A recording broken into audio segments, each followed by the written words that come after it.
Hey, what's going on, you hardcore camera geeks? It's Sam from CameraLegend.com, and we are back today. And today we are going to be looking at the results from the film that we developed in the last episode. Now, just to save you guys time, I have already scanned everything into the computer, so we're gonna be taking a look at it. And I'm also going to show you what I was actually trying to do when I was doing the lonely art of film developing. I just wanted to take you guys through the process, and I wasn't really trying to show you pretty results or anything like that, but there was something specific that I was looking for, which a lot of you guys on Instagram may remember me saying. Okay, so let me just set this up for you guys first. The first batch of photos that I took were with this camera, which is the Rolleiflex 3.5F.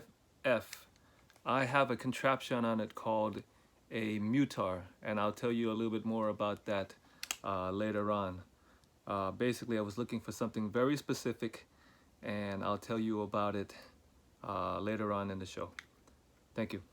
Afterwards, and then after that, I will let you guys know what you will need to get started in film developing. So let's cut to the chase. Let's take a look at the first batch of the results from the last film we developed.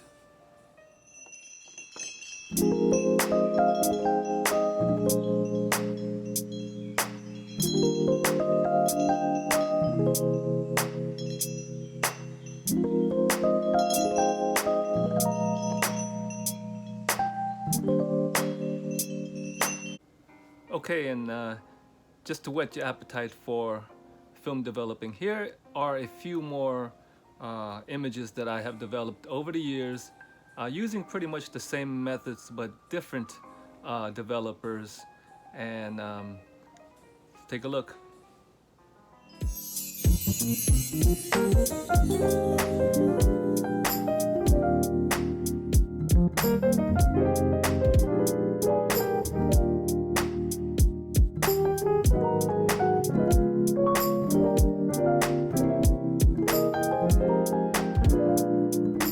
Well, I was trying to use this fancy new camera that I bought, which is turning out to be junk, to film this video.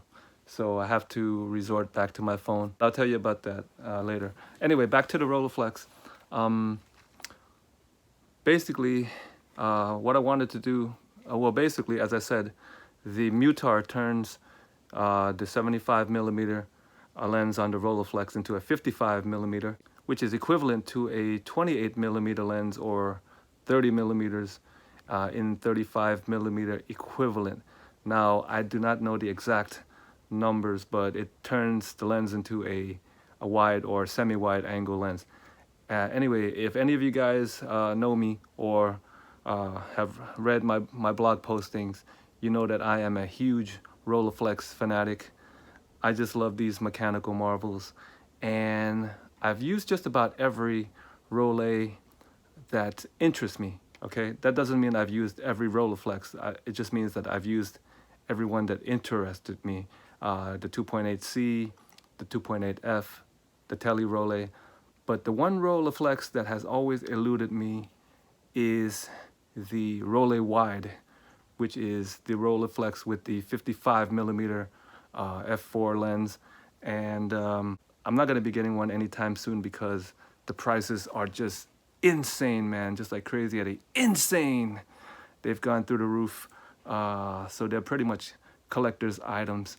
But I figured I could make a poor man's Rollei Wide by adding a mutar to this camera. Now, I got this mutar. I was fortunate enough to get it for $150, and the Rolleiflex, as stated in my 2017 article, I got it for $250 because it really needs a CLA, but it works. Okay, so basically, in the first set of pictures, what I was trying to do was I was trying to see if this setup would work for me, because I've read in forums and other places that people say that it's junk. that it's not sharp until you close it down to f11 or f16. But I wanted to see if it would work for me. And so if you looked at the first picture with the girls, it does exhibit pretty good sharpness, center sharpness. But one thing I could say that it definitely softened up this lens, because this lens is actually bitingly sharp. And in that photo, it gives it a nice soft, sharp kind of thing for portraits. But I still got to do a little bit more testing on this. So keep an eye on this for future episodes when I review the Rolleiflex 3.5F. Okay, so now let's talk about what you guys would need to start developing film. Okay.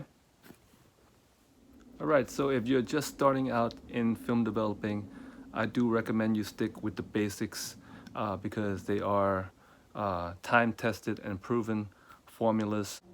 All right, you guys, so let's talk about some of the stuff that you will need to get started in film developing.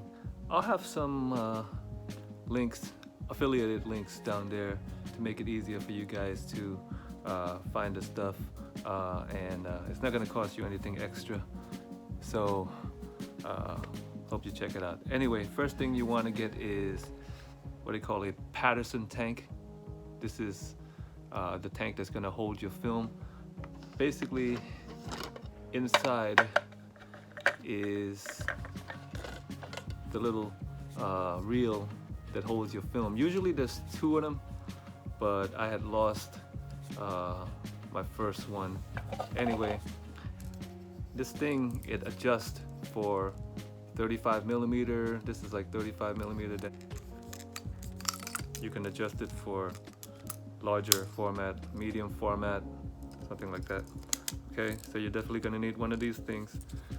And don't forget, when you spool your film here, it has to be done in the dark.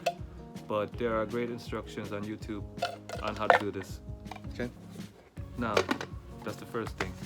Second thing that you're gonna need is some kind of developer.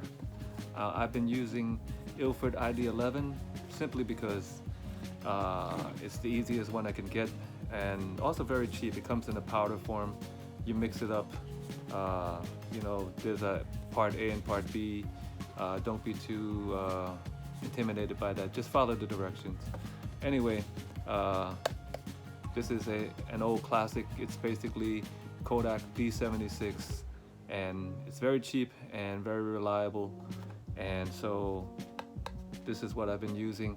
Part of the reason that I haven't been using other developers is simply because there's an insane new law that's been going on for a few years where they can't ship certain developers to you, probably because of the toxicity or whatever. But in any event, I haven't had the time these days to go down to B&H or Adorama to pick up these things, so I just go with whatever works. And I always want to stick, especially if you're a beginner, I always want you to stick to the basics. So ID11, Kodak D76, Kodak HC110, one of my favorites, but that one I would have to go down and pick it up.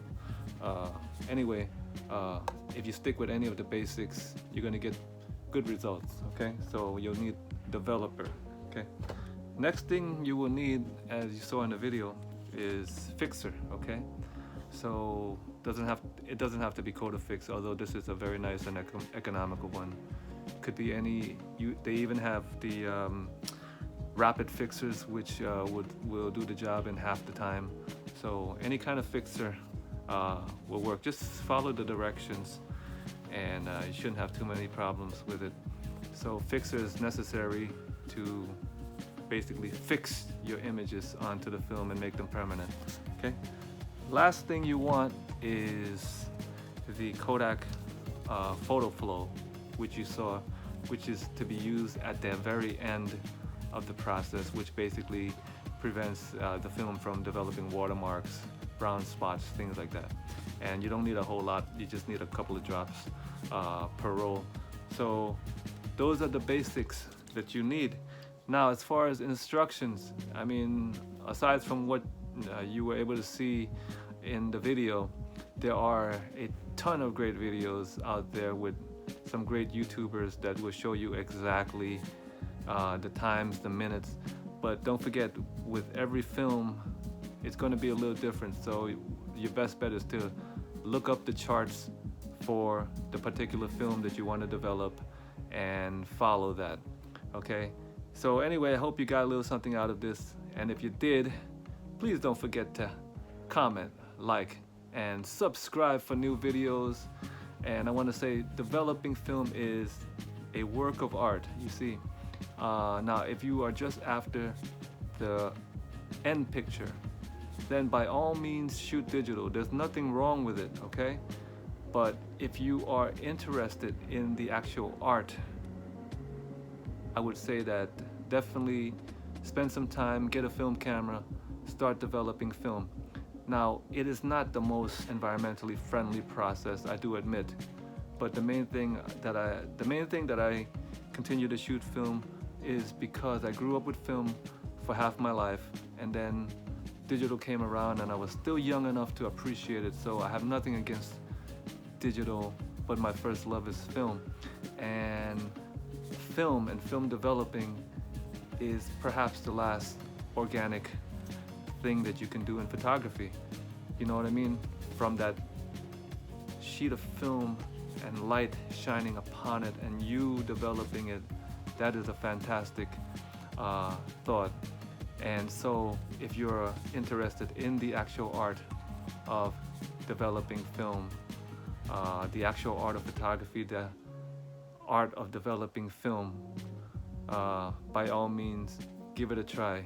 You can do it. You don't need a big dark room. All you need is a little bathroom. If you're not using enlargers or anything like that, all you need is your bathroom and nice dark space and a nice dark setting, and you will be on your way. So try. If it doesn't work out the first time, keep trying. You're gonna get it. You know, it's not as hard as people think it is. Develop black and white film. I say you can do it. And I will catch you guys next time on the cameralegend.com YouTube channel. I'll catch you guys next time on the cameralegend.com YouTube channel. YouTube channel.